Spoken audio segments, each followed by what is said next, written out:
Denver commits to the Paris Climate Accord. Justice for Denver seniors, marijuana rules continue to expand, and the art market kicks off its 25th year. I'm Rebecca Jacobson, and this is Your City Now.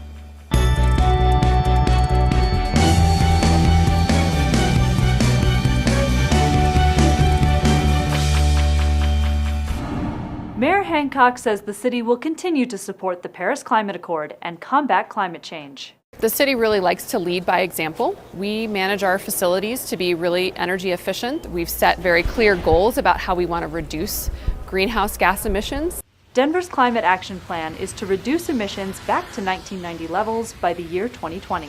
Climate change is a really important issue, and there's a lot we can do at the local level.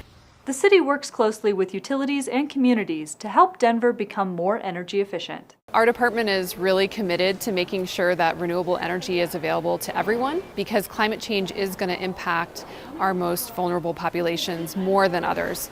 The great news is that cities really can have an impact. We're only 2% of the landmass globally, but we account for more than 70% of the greenhouse gas emissions. So if cities all across the world take action on climate change, then we really can solve the problem. The District Attorney's Office and Denver Police Department are joining forces to protect the elderly. The DPD's new Special Victims Unit and the DA's Elder Abuse Unit will investigate crimes against at-risk adults. Today is a great day, I think, for the city of Denver, and it's a great day for the city's at-risk community.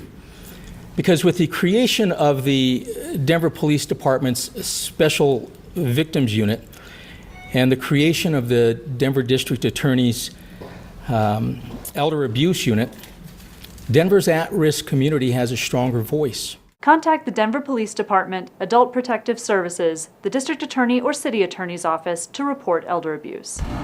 The marijuana industry might be expanding soon, but maybe not in the way backers of Initiative 300 hoped. The Department of Excise and Licenses has published draft rules governing the voter-approved initiative, allowing for business licenses for social consumption.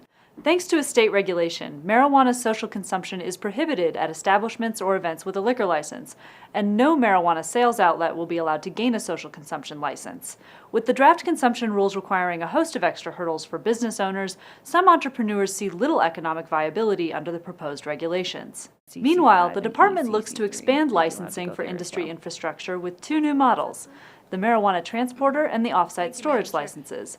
The transporter license allows transportation of sealed marijuana and products by operators who are not an already licensed marijuana facility. The off-site storage license will allow Denver marijuana stores, grows, and producers one off-site storage facility for sealed products and an unlimited number of storage sites for licensed transporters.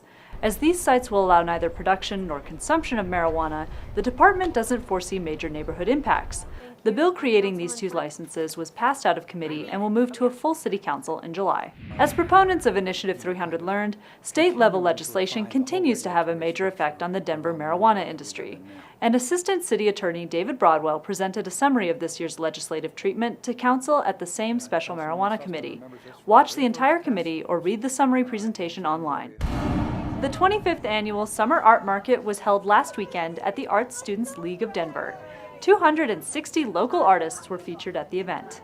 What's unique about the Summer Art Market is that so many of the artists are your neighbors and friends and family, so you have an opportunity to meet and interact with all of the artists in their booths. I'm kind of blown away by how many artists are out here today.